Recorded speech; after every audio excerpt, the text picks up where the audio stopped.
कहानी जो अपनी सोच बदल दे। एक राजा ने अपने सैनिकों को सड़क के बीच में एक बड़ी चट्टान रखने के लिए कहा।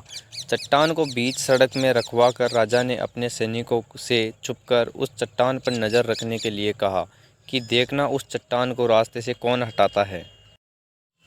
लोग उस जगह पर आते रहे और जाते रहे, लेकिन किसी ने भी उस चट्टान को रास्ते से हटाने की कोशिश नहीं की।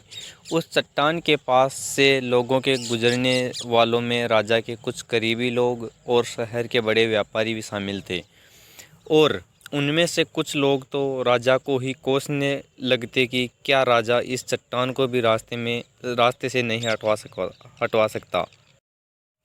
लेकिन किसी ने भी उस चट्टान को रास्ते से हटाने का प्रयास नहीं किया। ऐसा काफ़ी दिनों तक चलता रहा। एक दिन एक किसान अपनी सब्जियों के साथ उधर से गुजर रहा था। उसने चट्टान को रास्ते में पड़े देखा और सोचा कि सबको इस चट्टान की वजह से कितनी तकलीफ हो रही है। उसने अपनी मजबूती लाठी से उस चट्टान को एक तरफ धकेलने की कोशिश शुरू कर दी।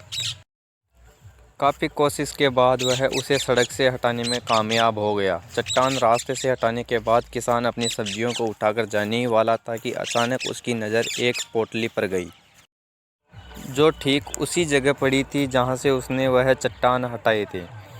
उसने उस पोटली को खोलकर देखा तो उसमें सोने के कई सिक्के थे, और उन सिक्कों के साथ राजा का एक संदेश भी था, जिसमें लिखा था कि ये सोने के सिक्के उनके लिए हैं जो इस चट्टान को रास्ते से हटाएगा। दोस्तों, बिल्कुल ठीक इसी तरह हम सब के लाइफ में कई परेशानियां आती है। कुछ लोग उन परेशानियों से बच कर निकल जाते हैं, और कुछ रास्ता बदल देते हैं, और चंद लोग ठान लेते हैं उन परेशानियों का हल निकाल लेने की।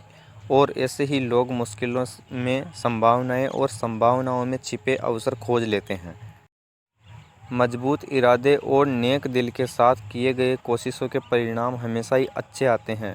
इसीलिए जीवन के परेशानियों से घबराओ मत, बल्कि उन परेशानियों को हल करने की कोशिश करते हुए जीवन सफ़र में आगे बढ़ते रहो।